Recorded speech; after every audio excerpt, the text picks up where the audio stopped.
Alors, monsieur Augustin Mengo, vous êtes ici à l'occasion du Salon du livre d'histoire locale pour nous présenter un ouvrage qui va être couronné tout à l'heure.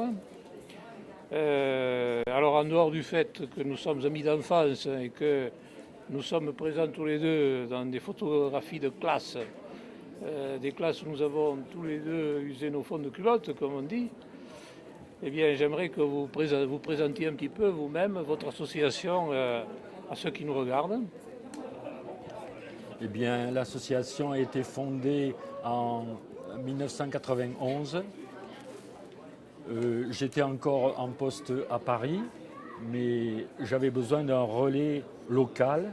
C'est ce que j'ai trouvé en la personne de M. Doudiès, un ancien directeur d'école, et puis avec M. Fage, avec Henri Canal, et puis avec Catala, mon cousin, qui ont été le relais nécessaire.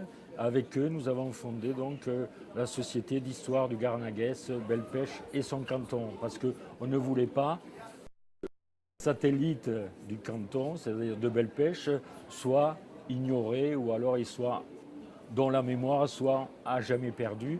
Et à travers cette association, on veut quand même que cette mémoire perdure, puisque nous faisons des assemblées générales à Belpêche, bien sûr, mais aussi dans les cantons. À Plaigne, nous sommes allés 2 fois, à Moulandier.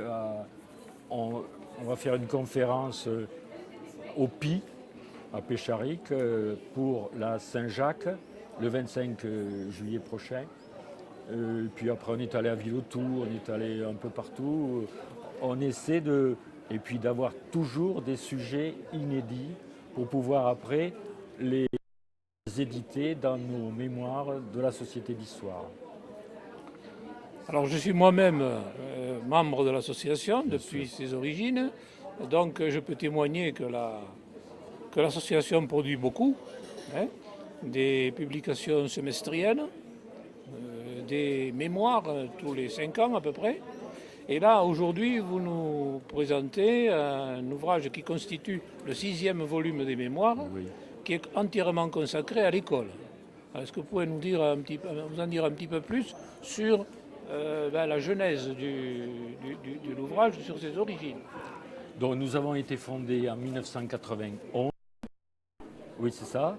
Pour les 20 ans, nous sommes une jeune association, mais nous voulions accuser le coup, on va dire, et puis faire un grand coup, on va dire, sur nos activités. Et on a pensé que l'école serait un bon sujet, un bon support, puisque l'école, tout le monde y est passé, nous-mêmes, mais aussi nos enfants, nos grands-parents. Et c'était surtout important parce que c'est un sujet consensuel. Tout le monde est passé par l'école.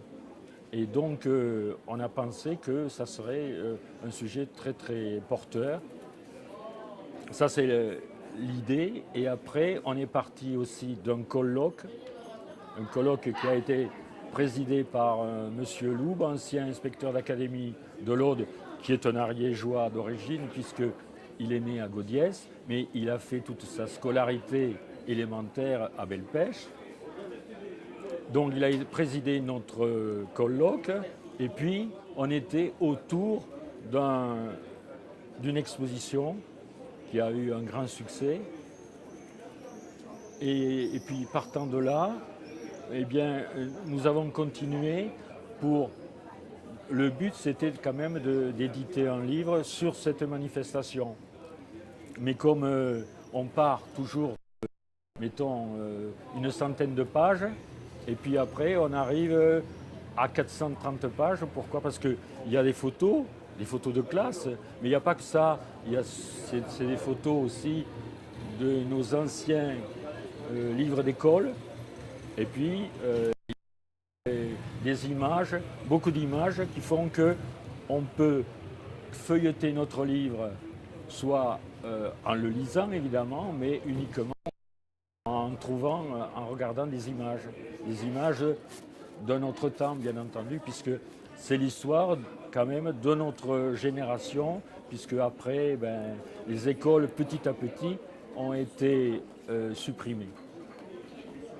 Alors, vous avez souligné tout à l'heure que l'association a pour objectif d'intégrer dans ses recherches, dans son travail, dans ses publications aussi, toutes les communes du vaste territoire que représente le Garnaguès. Oui. Je rappelle que le Garnaguès, c'est le nom donné par l'administration carolingienne à une vaste zone qui se situe entre le Lauragais, le Razès et le pays de Mirepoix, Oui. en gros. Oui.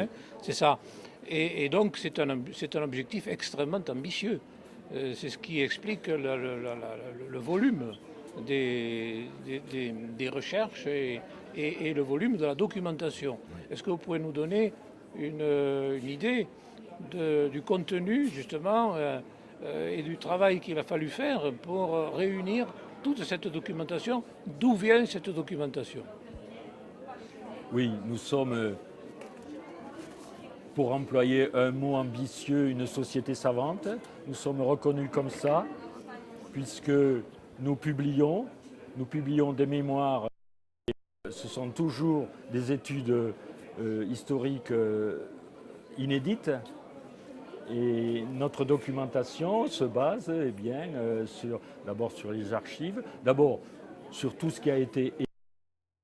Et puis on commence comme ça quand on fait un travail de recherche